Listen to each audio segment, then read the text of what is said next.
All right, welcome to another episode of Rising Tide. The purpose of Rising Tide is to educate, heal, and empower by bringing on the world's most brilliant minds and purest souls. So I'm excited about another Rising Tide that we have in the building, Mrs. Britney Paddy. So Hey, if you want to just everyone. give a quick little introduction on who you are and what it is that you do. All right. So I am a mental health clinician. I'm actually a mental health investigator for a county behavioral health division. And I'm also a clinical mental health counselor, and I'm the senior director for The World is Watching. Wow, okay. What is a mental health investigator? Okay. So I'll give you the short answer. When an individual is placed on a hospital hold, a notice of mental illness, I determine if a civil commitment is needed or if the individual should be referred to some other mental health program. So I start off by conducting a pre-commitment investigation, which is really just me checking in with the patient, their family, their entire treatment team. I try to figure out what is going on symptomatically and historically and diagnostically.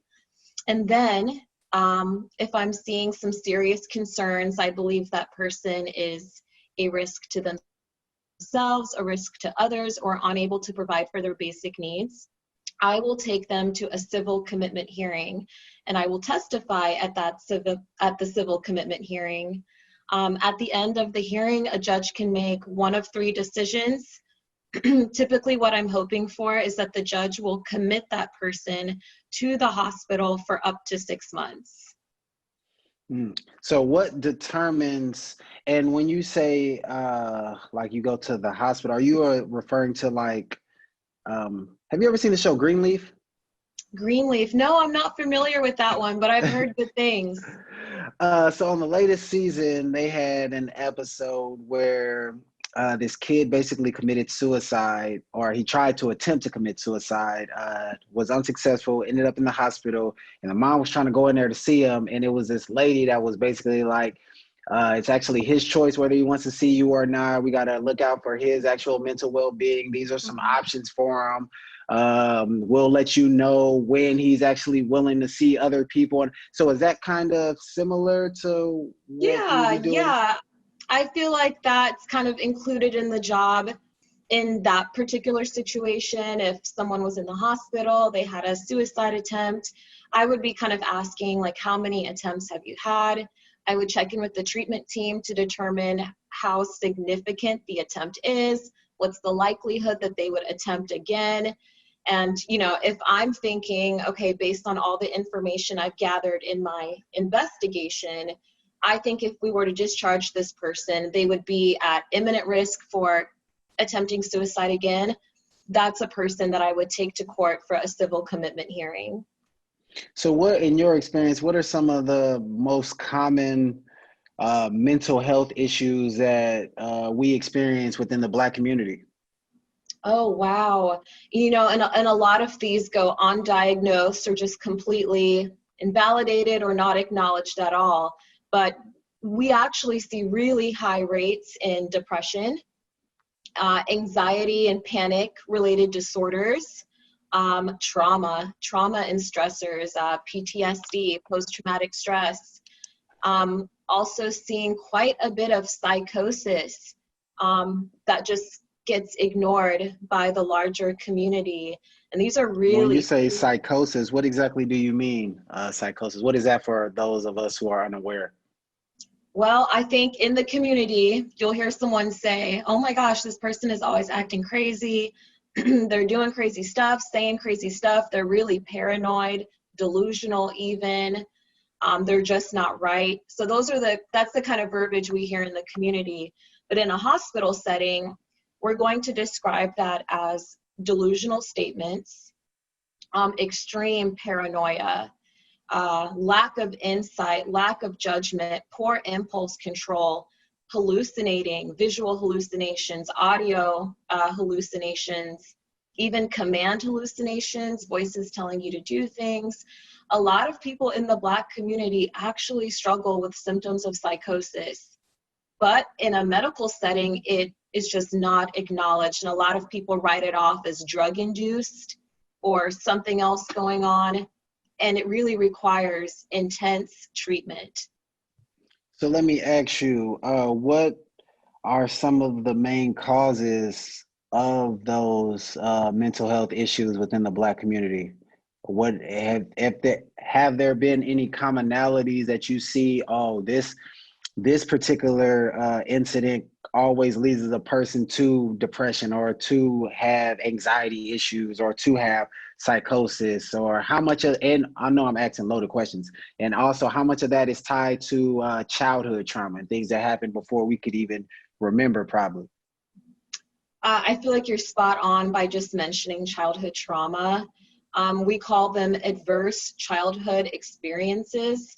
And there's actually an assessment for it that I think all medical professionals or clinicians should do with a child that comes into their office, especially if they're from a group, a demographic, a marginalized community.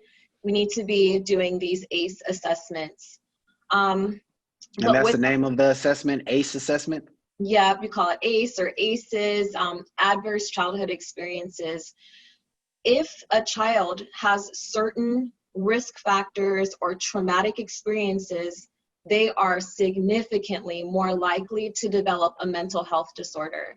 So that's going to be the anxiety, the depression, symptoms of psychosis, trauma. They're likely to develop some kind of acute trauma disorder or adjustment disorders. So it's a lot of childhood negative traumatic experiences. Family dynamics can be off, a lot of inappropriate boundaries, invalidation, someone who just doesn't respect your beliefs and your thoughts. So as a result, you can't really process those or express those or engage in behaviors that would be consistent or that would align with who you are. A lot of those are really big barriers that can shut a person down mentally or impair their mental status in the long run.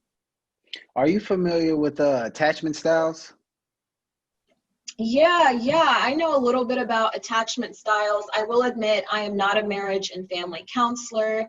I usually do individual work, but attachment styles, it definitely comes up a lot, even in individual work. So you would agree, though, that trauma or things that we experience in our childhood does have a direct correlation to attachment styles that we possess? Oh, 100%. Yep, there's definitely a strong link. Yeah. And for those who are unaware of what we're referring to, and hopefully we're referring to the same ones, the ones that I'm aware of are the 3 attachment styles of secure, anxious, and avoidant. Mm-hmm. Okay, yep. And then in the secure, they basically say we get them from our relationship with our parents in childhood, particularly the relationship with the opposite sex parent. And so they say secure attachment style is when you're okay with intimacy, it can come, it can go. You don't really identify with, oh, they leave and it must be because I'm not good enough or anything like that. If it comes, Right. You're cool. If it doesn't, you're okay with it as well. Anxious typically is a style of always needing to be in a relationship, but also having deep reservations that this person's going to abandon you at some point in time. So you typically do things that sabotage the relationship, like become clingy or things of that nature. And the avoidant style are the people that feel like they can't depend on really humans at all. So they typically value their independence over relationships. And then how we get them is because of the relationship with our parents. So the secure ones, when you needed love and affection as a kid, your parents was always there to give it to you, not just enmesh you and just, give it at all times. But when you really felt like you needed it, you had it. The anxious ones were people that were hiding code. So, sometimes your mom, I fell into this attachment style when I first learned about them. Luckily, I feel like I've been able to shift it to more secure, but I used to be very, very anxious. And my mom's style was basically hide and code. So sometimes she would really tune into you. Other times she was just in her own world and all that stuff like that. As I got older and adult, I realized, how that can happen because you just got your own life. And then the avoidant one is where you just feel like you can't depend on anybody. Typically, your parents just let you down at all times. So you just grow up not having faith that people will be able to fulfill anything that they promise. So these are people you can always identify and avoid it, because anytime you ask them if they need help, even if they're struggling dramatically, they will just tell you no. So you just got to help them out. And then they won't stop you if you just help them. But if you ask them, they're going to say no. Do you have anything to add? I feel like I just went on a long little rant. I'm sorry. No, you really captured that beautifully, might I add.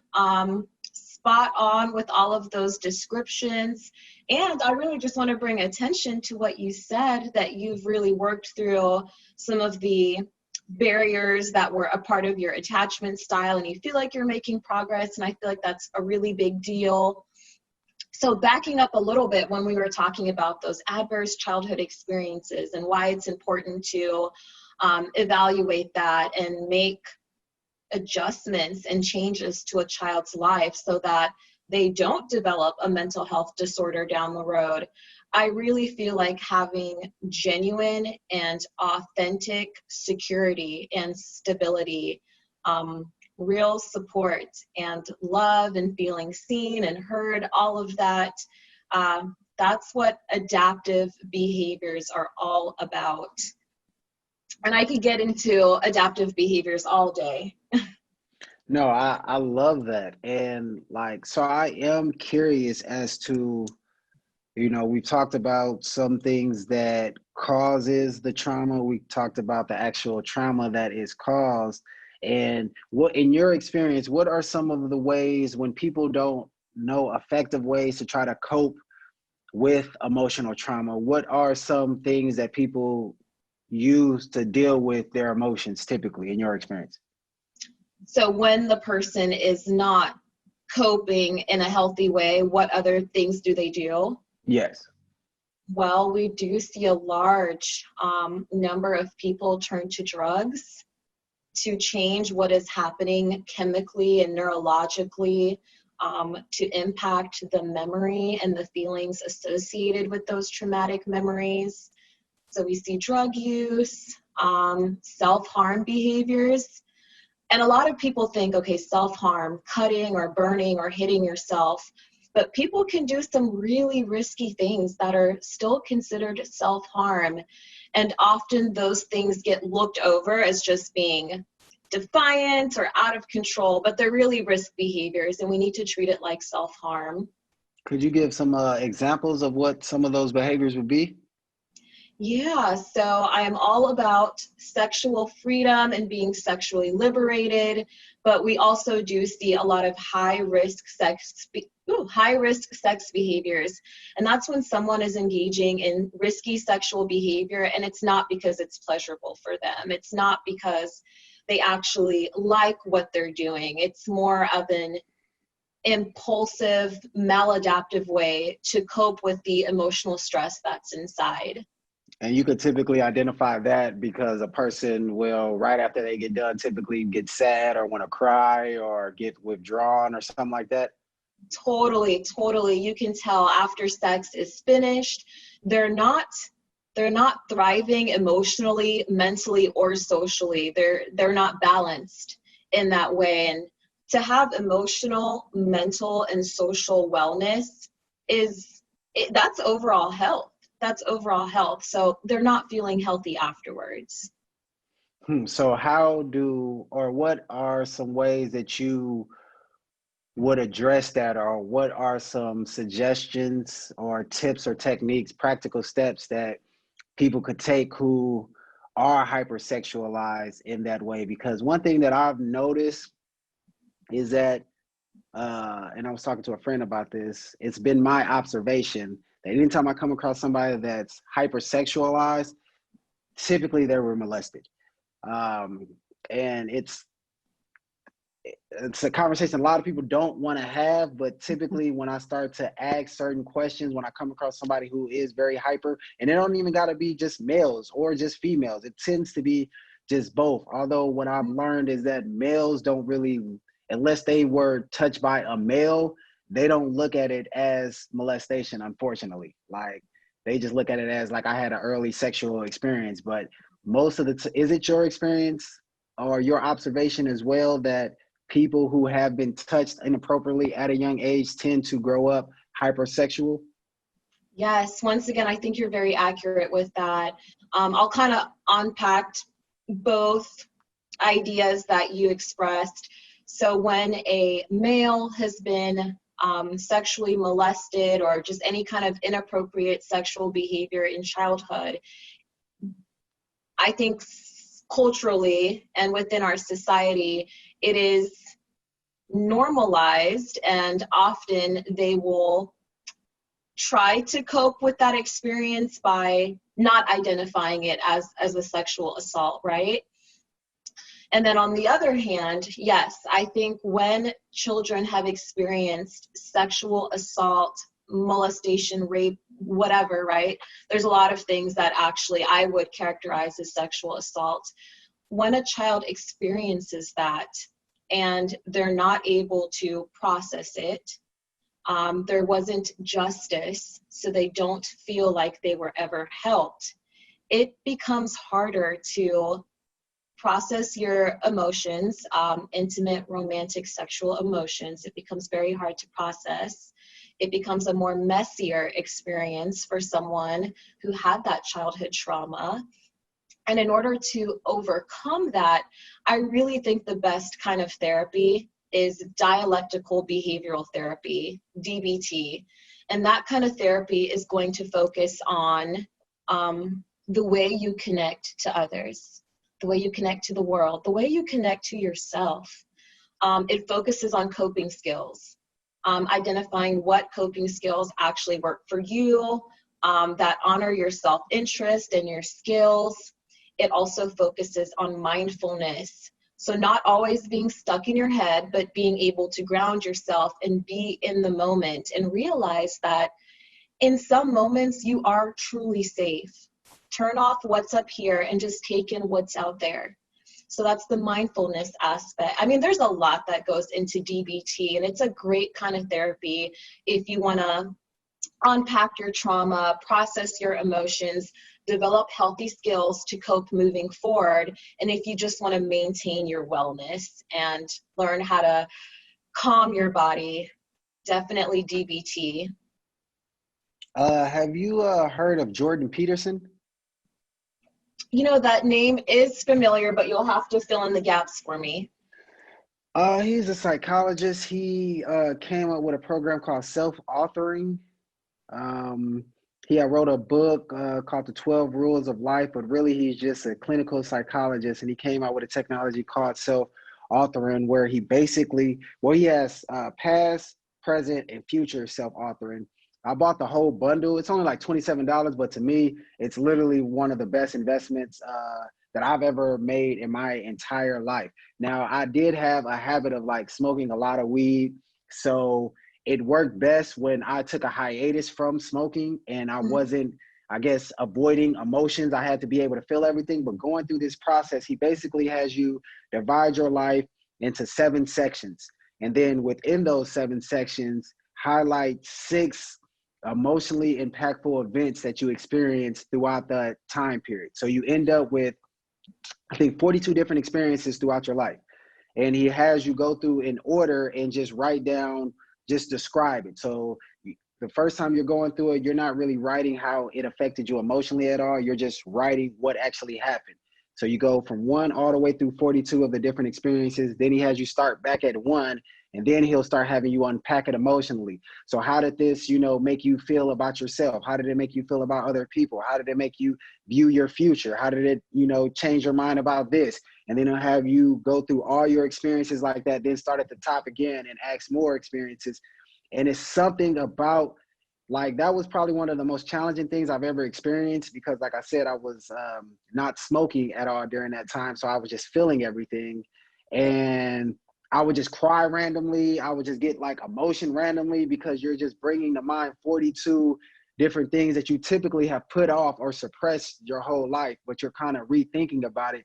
And it's something about, he had says that he has the students just write about the most like traumatic thing that they've ever experienced for 15 minutes a day. And what you realize is that you suffer in the short term, but emotionally you get stronger in the long term. And it's something about that process where when I finished it, like I said, going through it, I had so many lows and I was crying all the time, but then coming out of it, it's something that everybody everybody around me was able to just notice from just being around me that, I don't know, it's like all the weight had been lifted. Now I can think about those situations and it doesn't cause me pain. It doesn't cause me anxiety or fearful. It caused me to be way more tolerant and patient with people. So what's your thoughts on that just process that I just described? Well, let me start with saying that is really powerful that you took that on and you did that work. Looks like doing the work worked for you. It really reminds me of another therapeutic intervention called timeline therapy. And let me know if this resonates with you, because I think they're very similar. And I would do this in my office. So I would put a long piece of paper from one end to the wall to the next. And we would actually map memories, and we would characterize them as good or bad. So good memories, we write those towards the top of the timeline. Bad memories go kind of underneath the line. And then I actually used a different color for like neutral. So those are memories that stuck out, but we're not going to determine or say that they're good or bad, but they stuck out, right? So we go down the person's lifespan, and when we're done, we really just take in the information. And you kind of look at your life as a story. And then we engage in critical thinking, guiding awareness questions. So, looking at the positive things, the things written in green per se, what patterns are you seeing? What social supports were involved at your life at that time?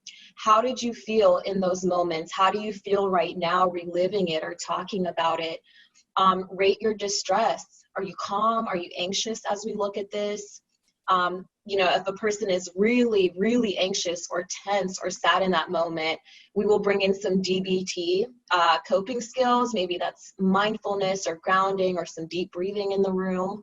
But the goal is to be able to look at all of that information, sit with your emotions, and be okay, and to identify patterns in your life so that moving forward, you can make decisions that are within your best interest. And timeline therapy it's been very, very powerful and moving for people who experienced a lot of trauma and really needed to make sense of what happened in that time in their life.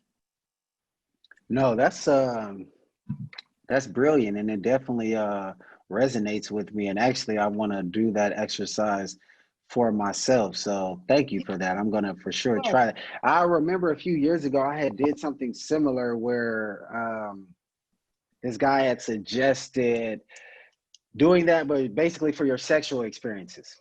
So just doing that from the first person you ever had sex with all the way until the last person you had sex with, write it out, and then write the type of relationship y'all had. So whether this was somebody you were serious with, whether this was just a one-night stand, whether this was somebody you only were involved with sexually, just write all that down and then track it that way. And that was an experience where it kind of, and then also write, the years on each one so you could see the progress. Like, oh man, when I was 18, I was out here doing the most. But over the last 5 years, I slowed down dramatically. The last 2 years, I've only slept with one person. So man, so that was something that kind of helped me out. But first seeing it for sure overwhelmed me. Like, man. So I think that that's a great strategy. I appreciate you sharing that with me. Another thing that I wanted to ask you about was, are you familiar with reframing? Yes, and I love a good reframing exercise. Yeah. So talk to me about how you use reframing in your practice, and also just for those who don't know what reframing is, if you can give a quick little synopsis on what that is. Yes. So reframing, it's a technique rooted in cognitive behavioral therapy, CBT.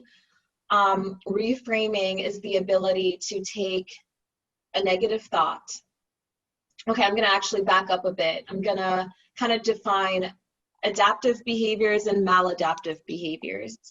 So adaptive behaviors are defined as healthy, functional, productive, and solution focused. These behaviors facilitate awareness, insight, and growth. It's the complete opposite of maladaptive behaviors, which are unhealthy, unproductive, and problem focused. And those behaviors keep us stuck in anger, stress, isolation, hopelessness, anxiety, and fear. So if you're engaging in that CBT, cognitive behavioral therapy, and you're doing a reframing exercise, you're going to take that negative thought and you're going to reframe it in a way that's healthy, productive, functional, or solution focused. I think if we're going to just talk about it in its most basic form, it's the idea of finding the silver lining, saying it in a way that helps you neurologically. So if I were to make a bunch of negative statements all the time, that actually impacts me neurologically, and you create neural pathways in the brain that actually encourage you to continue thinking in negative ways. So if I reframe quite often, it creates new neural pathways in my brain that encourage me to think in more positive ways.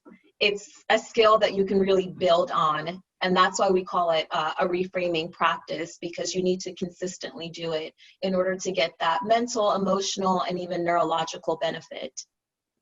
No, that's beautiful and definitely eloquently put. Are you a fan of Tony Robbins? Yeah. Are you familiar with his Emotional Triad? Yes.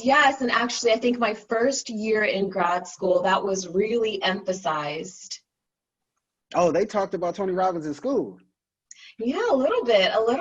Not as much. I should have went to your thing. I should have went to your school, man.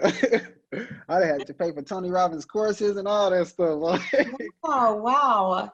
So it sounds like you're a fan of reframing, or at least you attempt to reframe. Yeah, extremely, man. I've studied, now granted, when I was in school, I studied psychology and all that stuff, but I suffered what a lot of people suffer from, where, in psychology, at least the undergrad level, they were talking about, a whole bunch of disorders, and then you start to identify with all those different disorders, like, oh man, I think I got this, or oh, I think I got this. So I stopped taking those classes, and really I just started self-learning. So that's when I got into like neuro-linguistic programming. So doing the practitioner level of that, master practitioner. I got into like hypnotherapy. I got into a little cognitive behavioral therapy. I've been trying to figure out what EMDR. I've been trying to figure out what that thing is and get into that as well. I think I'm saying it right. It's 4 letters, EMDR. I think that's what it is. Oh, yes. It's a very specific type of therapy designed for trauma. I'm not too familiar on it, but I know some great clinicians in Oregon that specialize in that. I think it uses eye movements. Yeah, something like that. I've been trying to figure out what it is too. I've been reading books and I'm still not super clear on it, but apparently they're getting phenomenal results. Like, oh, yes. So with the emotional triad, he talks about basically our emotions are generated from 3 different things: your physiology, your focus of mind, and then the language that you use to describe certain things. So that's what triggered in my mind as you started talking about reframes. And I feel like it's so powerful because a lot of people aren't aware, first off, on how they use their body, how their body is tied into their emotions. So a lot of times, like my mom, for instance, sometimes she'll slouch, take up a little bit of space, but she'll always telling me how she can't do something. And I'm like, well, Mom, let's get into a powerful stance, start feeling, a powerful emotion, and then let's try to make a decision, because a lot of times our focus, my mom's focus a lot of times is, well, I'm old. So the reason why you can do that is because, you're younger and all that. I'm like, no, Mom, it's just the language that you're using to describe it. Because I can show you somebody that's double your age that's doing more than me. So it's like, it's all about mindset. So what's your thoughts on all that? Oh my goodness. It's like the number one advice I give to anyone who's going into an interview or just just any kind of situation where you want to feel victorious, I literally say, before you go in, throw your arms up like you literally make a V with your body. Give yourself a good old big smile and a deep breath, because that kind of physical behavior really does have an impact on your speech and your thoughts and your confidence. And you go into that situation feeling successful and victorious. So pick up the neck, pick up your shoulders, lift your back, you know, be proud, be confident, really like own your space. It makes a difference. It does. And a lot of times when I'm coaching people and I ask them to visualize the top version of themselves, and then I ask them, all right, is he sitting or standing like you're sitting or standing? Most of the time they'll be like, oh, no, he's, and then they get into the chest out, like you said, the head up, a little bit more relaxed, breathing a little bit more deeply, a lot more energy and everything. So it's fascinating. I was talking to a friend, I actually got this from Tony though, where he was like, somebody had somebody behind a curtain and you could only see their silhouette or the shadow of their body. And I was to say, I'll give you $1 million if you can name the emotion that this person is in just by looking at their body. So if they're depressed, you know, would their shoulders be down or would their shoulders be up? Would their chest be sunk in or out? You know, would their breathing be shallow or will it be, you know, full? Would the gestures be kind of monotone or like punctuated? Exactly. And so a lot of times we don't associate our body or our breathing or even our facial expressions to the emotions that we're generating. When you were speaking, you reminded me of something. Are you familiar with Amy Cuddy in Power Poses? Yeah, Power Poses. Okay. Yes. Yeah, Power she wrote Poses. the book Presence. Presence. Okay. I'm gonna actually jot that down because I've been looking for some new reading material. It's a phenomenal read. And I actually forgot why I had just mentioned it. What was I just mentioning before? I No, am those terrible. power poses, like really using your physicality as like a mental health technique. Oh yeah, and in that book, it's extremely fascinating because she was going into detail on just how they were using yoga and different body poses to cure PTSD. Yes. Yeah. Like, I've so you have actually experience with that? So I know a lot of folks who get into therapy, they get into counseling. You often see them make that transition to yoga or Pilates, something that really uses your physical capabilities, and you can like really honor yourself physically and take care of yourself physically. We really do often see that transition, and that's why I've always been a firm believer that your physical well-being and your mental well-being, they are both equally significant. We really need both to be whole. Yeah, I agree, and that's why I'm happy of the day and age that we're in. How long have you been in this industry? So it hasn't been very long, but I do feel grateful. I feel like I've learned quite a bit. So I graduated from the University of Denver with my master's in counseling psychology in, I think, spring 2018. Oh, And okay. Wow. so right after grad school, I transitioned to group private practice, which was a very independent experience. But I felt really supported by my supervisor. She's awesome. She's a licensed psychologist, Dr. Michelle Cox. I had a great clinical director, Dr. Sergey Borsakov. So that was a wonderful experience. And now I'm doing that mental health investigator work for a county in the Portland area. And I'm getting just a lot of different clinical experience, but both very useful now. So yeah, I'm Do just you ever do like yeah. personal coaching or like private consultations or?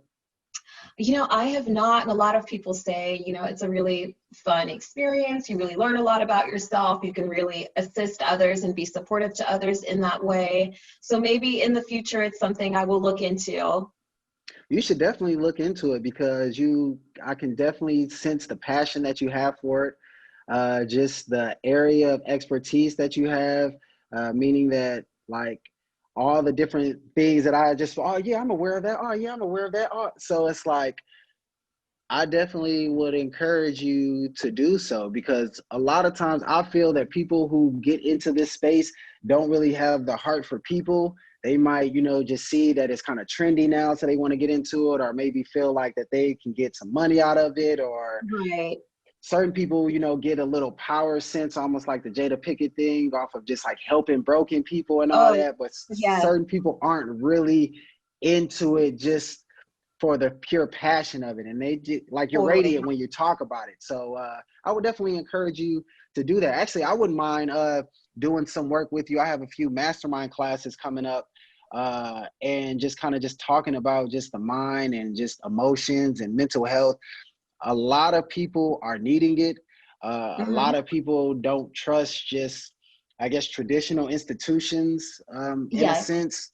But I feel like you have a lot of, hence being a rising tide, I feel like you have a lot of value to give to people. And I feel like I've just grown so much just from listening. I appreciate just this conversation. And yeah, I just feel like I just went on a tangent, but I definitely want to encourage you to do that, because I feel like a lot of people will benefit.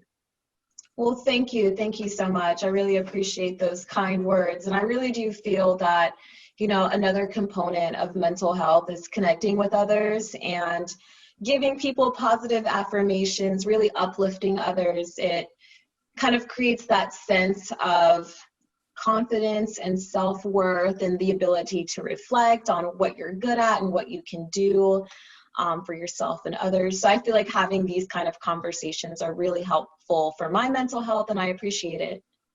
Yeah, likewise too, because I feel like I'm over here getting strategies. I got some things written down to look into, Okay. from the timeline therapy to the DBT therapy.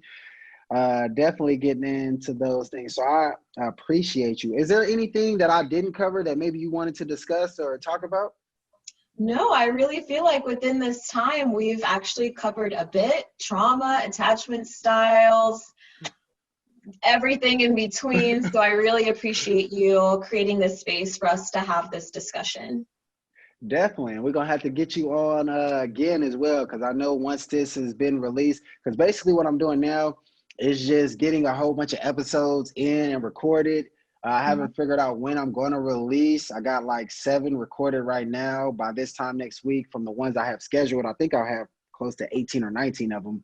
Awesome. Then I'm going to start releasing, but I can tell that this one is going to definitely impact the people a lot. A lot of mine are focused on like business, but with Rising Tide, I have 5 pillars that I'm trying to focus on. So the peace of mind, health, energy, vitality, loving Mhm. relationships, uh, prosperity and wealth, and then personal fulfillment. So I feel you came in and gave a lot of value when it comes to having a peace of mind, because within peace of mind, of course, that breaks down into like emotional stability, being Right. comfortable within your own skin, having a healthy self-image. But then I also feel like the value that you gave helped with the loving relationships as well, because most of the time we're only going to be able to have a relationship with someone to the level that we have with ourselves. So if we haven't healed, then a lot of times our relationships are going to suffer, Yeah. or we're going to end up running people off because they're not going to Yes. tolerate it. So Yes. Yes. Yes. Yes. So thank you. I had a good time. So thank you again. I did too. Now, last thing I want to ask is, you have any projects or anything that you're working on that you want the people to support, or how can the people support you? And then where can they find you at? Yes, okay. So I'm actually glad you asked. So The World is Watching. That is a global coalition. And what we do is we demand concrete actions to end police brutality and systemic racism. Our core team is amazing. Together, we've pushed policy, system, and environmental changes, connected international leaders and organizers of the Black Lives Matter protest. We also share quite a bit of resources just to build partnerships and what have you. So I'm spearheading a project. It's called From Our Eyes. It's an electronic magazine publication that will feature artwork, lyrics, narratives, stories, photography, poetry, the purpose of From Our Eyes is to reflect internally on civil liberties and to encourage people to take action through civil engagement. And I think even bigger than that, it's a safe space for the expression of who you are, what your talents are, what kind of advocacy you promote, and what kind of ally you are. So it's that kind of safe space as well. And we're hoping to launch that by the end of October 2020. And you said you're looking for artists? Yeah, so if you know someone who is into art, maybe they write stories or they just have a narrative, a personal experience that they would like to share, photographers, anything like that, send them my way, because we would love to feature them in From Our Eyes. Let me, I'm gonna type my homie in the chat. She's literally the, matter of fact, I gotta see how to find her Instagram. But I met her in Detroit. I do a lot of traveling for work because I'm a brand ambassador by day. Cool. So working on the national NAACP conference in Detroit, I bumped across her paintings, and I mean, she is amazing. And I feel she's always supporting different people of the community. I'm going to screenshot this and then send this to you so you'll be able to check her work out. And then I can directly connect you to, so you don't have to worry about, Awesome. okay, so I can't do pictures on this one. I'm going to send a picture to your, what is this word? LinkedIn. Yeah, oh, appreciate it. Thank you so much. I would love to check that out. No problem. Sending it over right now to you. Wow, and it is sent, and you can check that out, and then just let me know whether you're interested in having her. If you do, I can give her your number or give you her number, and then you can reach out to her from there. She actually did all these paintings, actually, the ones that's on my wall. Oh, wow, that is stunning. Yeah, she, matter of fact, let me, wow, that is exceptional art. She's the real deal. That's the first one I bought from her. That's the real deal. Yeah, then I seen these ones, and she got that one. Oh, wow. Yeah, so I love everything that Stina does. And then they're very affordable too. And then she writes books and does a whole bunch of different creative things as well too. But this is some more of her work. The latest one she just did of Michael Jordan. Oh, awesome. I got like 9 of her paintings. Really, she does my whole house for me with all her paintings. Wow. No, her art is very moving. Yeah. Yeah, you have beautiful art. I think that y'all to be dope. Yeah. Well, thank you once again connecting me and just building on healthy relationships with other people. So I appreciate all this good mental health up in here. Definitely. I appreciate the energy, man. And so I'm going to be in contact. And then also when I come across other painters, is it only women painters that you're looking for, women artists? We are looking for everyone. Okay. And then everyone in between that. We just really want to feature people who have something to say about diversity, equity, inclusivity, just the current state of our world. We just want to connect with those folks and feature something that is important or special to them, their art, their work. Okay, well, that definitely sounds good. Well, I'm going to start just sending you different profiles of people. You can kind of vet them and then see whether you're interested or not. And yeah, so I'll support any way I can. I definitely appreciate you taking the time out. Like I said, you have been an amazing rising tide. I look forward to continuing having conversations, getting you back on maybe in a few months or so, just to see the progress of everything, see how your project turned out. Thank you. And yeah, what is your social medias? Yeah, so you can find me on Facebook. It's just Britney Paddy, Britney, last name Paddy. And I'm on Instagram, Britney Mika, first name and then middle name Meika, no spaces. All righty, y'all definitely hit that follow button. Definitely support with everything that she got going on. And then, yeah, just support, man, because she's a rising tide. She's out here helping a lot of people. Mental health is definitely an area within the Black community that we have suffered in a lot of time.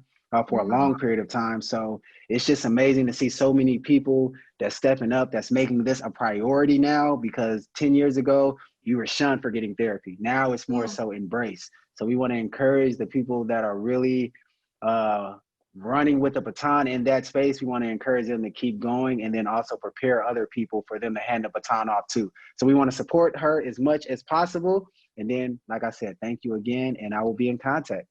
Well said. Same to you. Thank you. All right, have a blessed day. You too. Bye. Bye.